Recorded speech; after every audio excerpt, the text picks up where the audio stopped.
Hey everyone, welcome. We're going to dive into 20 things that I learned before 2020, before the new year is upon us. All right, so I may not know a whole lot, but here are 20 things that I've learned in the last 32 years before the year 2020. All right, go through them quick. Number one, so the first thing is that God is real. So spend some time with him. Of course, I know not everyone watching this is going to believe that God is real, but something that I learned really early in life, and it really affected my perspective on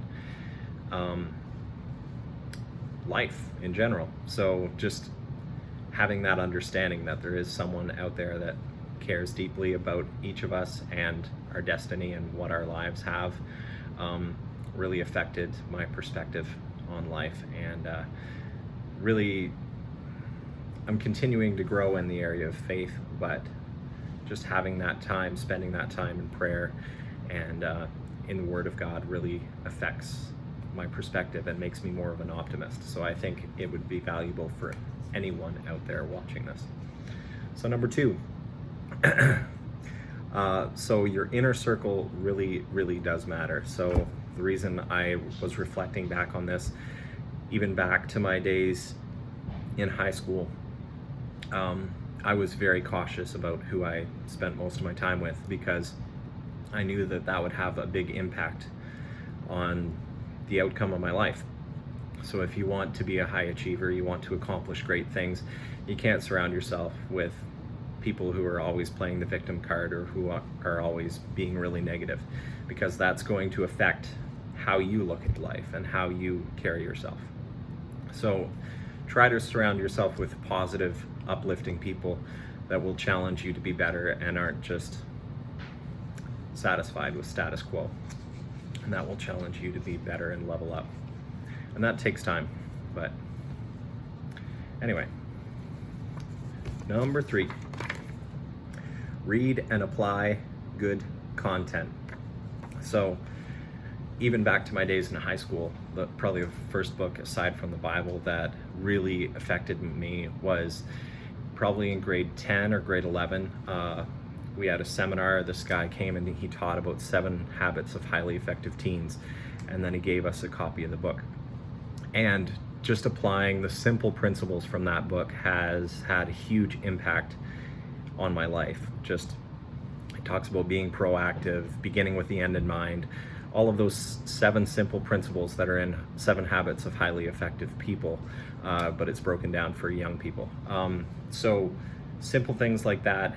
Don't just consume content, find a way to apply it to your life, because those things can be very powerful if you actually don't just listen to a podcast, don't just watch a YouTube video, but actually apply something to your life. And then that content can have the impact that it's supposed to have. All right. Number 4, imperfect action trumps inaction. So all of us are figuring things out. None of us have it all together. And I'm right there with all of you, right? This YouTube thing, lots of people have it figured out. I don't. But I'm jumping out of the boat, trying my hand at it, and I'll figure it out on the way down. So thank you guys for actually watching 4 minutes of my content. That's amazing. Okay. Number 5, your body is a temple, not an amusement park. That's a funny one for me to write down at the tail end of Christmas holidays when we've all eaten way too much food. But as a general rule, just keep in mind that we've only been given one body. So if we don't take care of it, it's our own fault. We need to do our best to have good fitness routines, consume good things, take care of our bodies. It's just common sense, but of course, easier said than done, right? But remember that. Okay, number 6, broaden your horizons. So, started out just living down east. We lived in Newfoundland for 3.5 years, but aside from that, I lived in New Brunswick. Very limited scope of what the world had to offer. And it wasn't until after my first year of college, moving up to Ontario for the summer, that I really started to see the broader world, and it really has changed my perspective. So expose yourself to new things, go to new places, have new experiences, because all of those things will affect the rest of your life. So broaden your horizons. All right. Number 7. So find someone that's worth having a committed relationship with, because casual ones are just a waste of time and energy. And that's probably a lesson that most of us learn in our 20s. But the sooner you can learn it, the better, because you'll have more time, more energy to focus on other areas of life that matter once you find someone to settle down with. All right. Or just don't be in a relationship at all. That's an option too. Okay, number 8. And a lot of you who know me are surprised that it took me that long to get to this one, but eliminate debt. You guys all know that I'm passionate about paying off your debt, because it frees you from all those obligations to your past. And I can't tell you how much it's changed our lives since being out of debt. So eliminate debt. And then once you get a mortgage, work on eliminating that as well. All right. So write your goals down and track them. So I am a big proponent of having a visual tracker for any goal that you're working on. I have a bunch of new goals for this year, and I have a little journal that's a grid where I can fill in each mile that I run, each book that I read. I'm studying my way through the New Testament next year, so I'm going to shade in the different books of the Bible as I study them, things like that. Just making it visual keeps you accountable to yourself, even if you're not posting it anywhere. It's most important that you have that sense of progress for yourself. Having your debt tracker on the fridge and you're shading it in every $50 is another little piece shaded in. It really is motivating to see that progress. So number 10, there's always a positive. In college, I listened to a lot of Zig Ziglar, and really him talking about focusing on the powerful and the positive, and not being, I don't know, just like everyone in culture that is so negative all the time. It really gives you a lot of energy to be positive. So I encourage you to be an optimist. All right. Number 11, learn to say no. This is still one that I'm learning, but it is a powerful thing when you learn to set some boundaries, because as a yes man, there's lots of opportunities that present themselves, but eventually you're gonna have to choose between good options and what is best for you and your family. So number 12, discipline compounds over time. So we all get frustrated when we don't see immediate results, but over time, if you put in the work, you put in the time, you put in the effort, you're consistent, and you don't sabotage yourself, you're going to see the results that you want. And you're going to learn along the way, because you don't even know everything that you need to know to reach your goal yet. All right. Giving is great fun when you have the margin. So we've grown into giving over the last few years.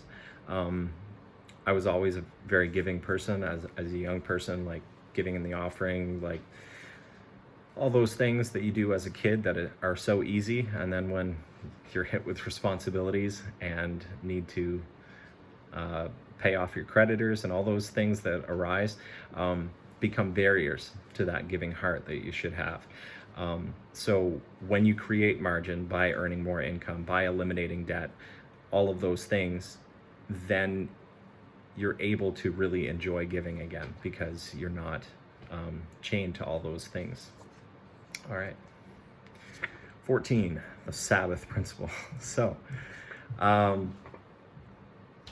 we all work hard, and I am very driven. I like to work. I like to get up. I like to see progress. I like to work on the weekends if that means that I'm going to get to my goal quicker. I want to do all these things to see progress. But one of the concepts that was in 7 Habits of Highly Effective Teens, you need to take time to sharpen the saw. Otherwise, you're just going to be really frustrated, really tired, really worn out. So you need to take a little time to sharpen that saw. And the Sabbath Principle is like work really hard for 6 days and then take 1 day of rest. And that's also a day of to invest in your spiritual man as well. Okay.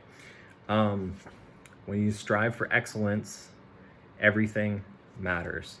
So reading a really good book, rereading it actually, Atomic Habits, and he talks about how these tiny decisions compound and how everything has a marginal positive or negative effect, and how we need to be very intentional.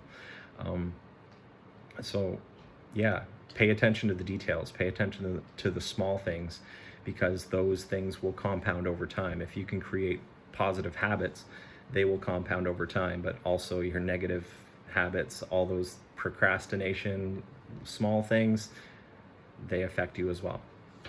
All right. 16.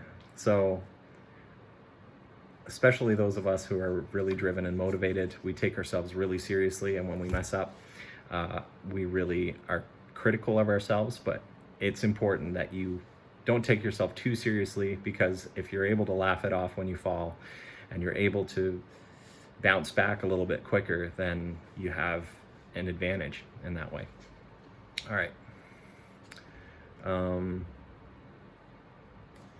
So teaching and empowering people is very rewarding in the long term. So it can be really frustrating in the short term, because it's easier in the short term to just do it yourself. I'm probably wired that way, where I'd rather just do it myself because I know I can do it right. But in the long term, we need to invest in other people so that we work ourselves out of a job, so that we can hand on the important things and leave a legacy where other people are continuing what we've started. Okay. 18, practice gratitude. So every one of us get caught in the trap sometimes of comparing ourselves to other people, being dissatisfied with our lives, being really down on ourselves when we don't accomplish what we want to accomplish. But if we have an attitude of gratitude, if we're really thankful for everything that we do have, then it helps us to not be